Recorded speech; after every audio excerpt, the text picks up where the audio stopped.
I'm sorry. I guess I got it from the Britney watch of the South Park scene.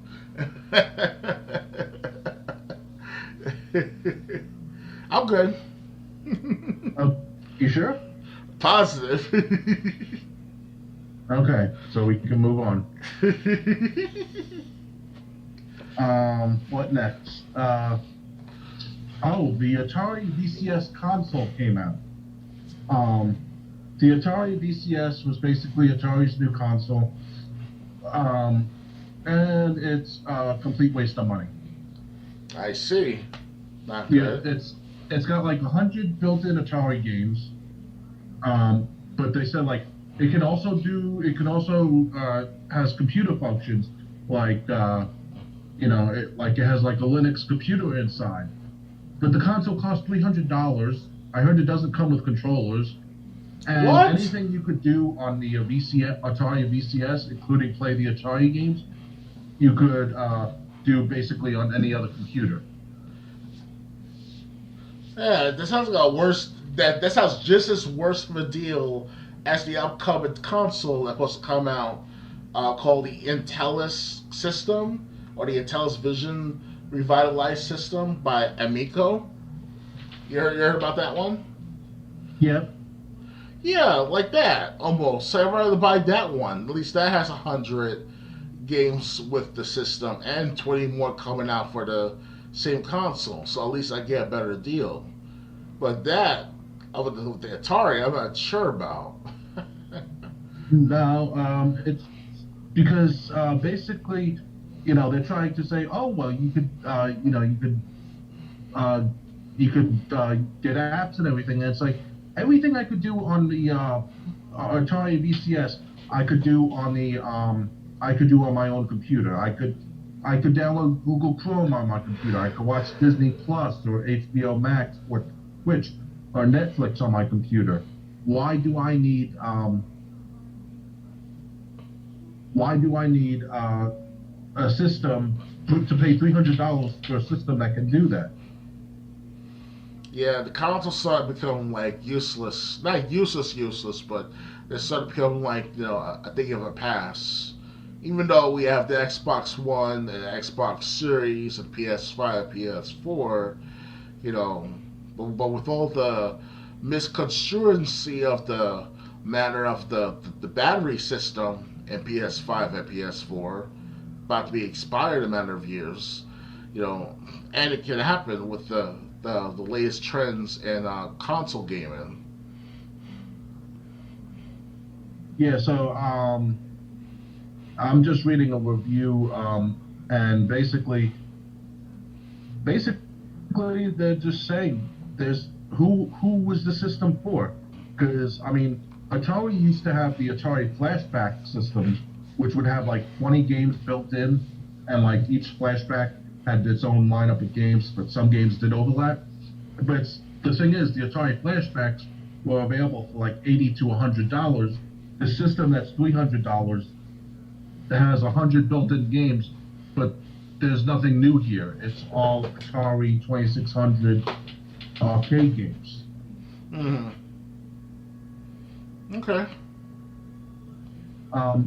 At this stage, I'm at the bottom of the website. At this stage, the VCS is a curious little device that looks the part, offers impressive compatibility with a variety of peripherals, but doesn't really boast anything truly unique that should have people eagerly opening their wallets at this stage. It has a slick design, has a high level of compatibility, but there's no exclusive games, poor media app support, and 4K doesn't work properly. Oh wow. And why 4K Uh, for these games? They're not saying that it can never happen with it be to be in 4K, but these are 40-year-old games, 35-year-old games. So it's like James. Yeah, basically, unless you were looking for a system to play a bunch of Atari games, um, but I mean, Go on. but it's, I mean, Lots of words. I'll just read what I have.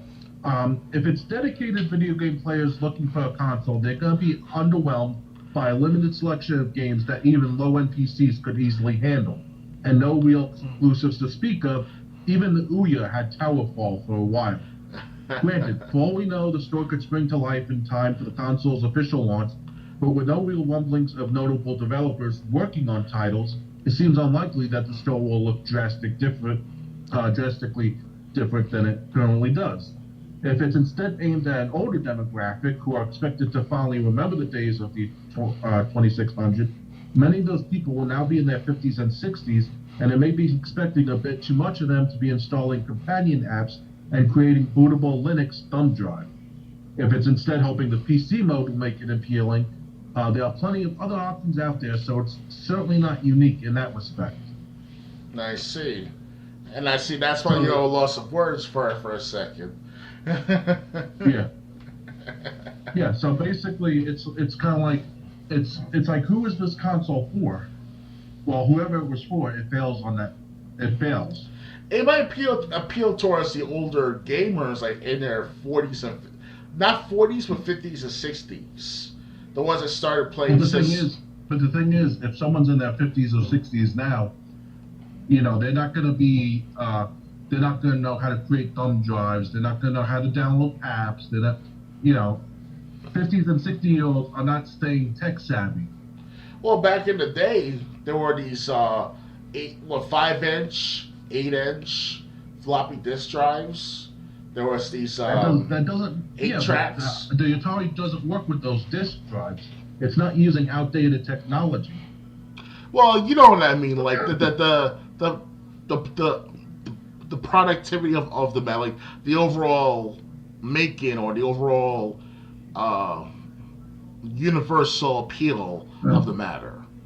You can still understand it, because if you understand 5-inch floppy disk or zip drives for 1990s into the 2000s, then you can understand about thumb drives of today's world where they have gigabyte size thumb drives and stuff like that. I still have mine somewhere, But the thing is, we're not talking about people like you and me. We're talking people that are our parents' age. Exactly, that too. Because back in the 90s, we had zip drives. We had people my age, not only my age or our age, I should say, but also our teacher's age. Like my teacher, Mr. Terrell, he's in his 50s or 60s at the time.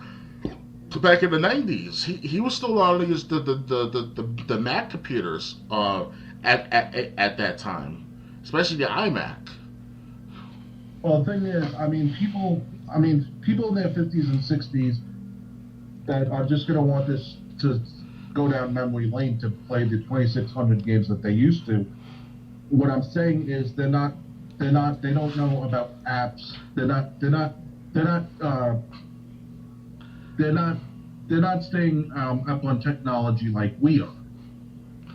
Hell, even we 30-year-olds have a hard time keeping up with the newest systems or the newest programs. Exactly. So how is someone twice our age going to be able to understand what to do with But these the overall, the essence of the matter, I'm trying to explain to you that the bigger picture of the matter, where it's like, if you understand that concept, so can you understand about the newer concepts. No. I mean, it's not too much of a big difference with the thumb drives. I have to disagree with you on that.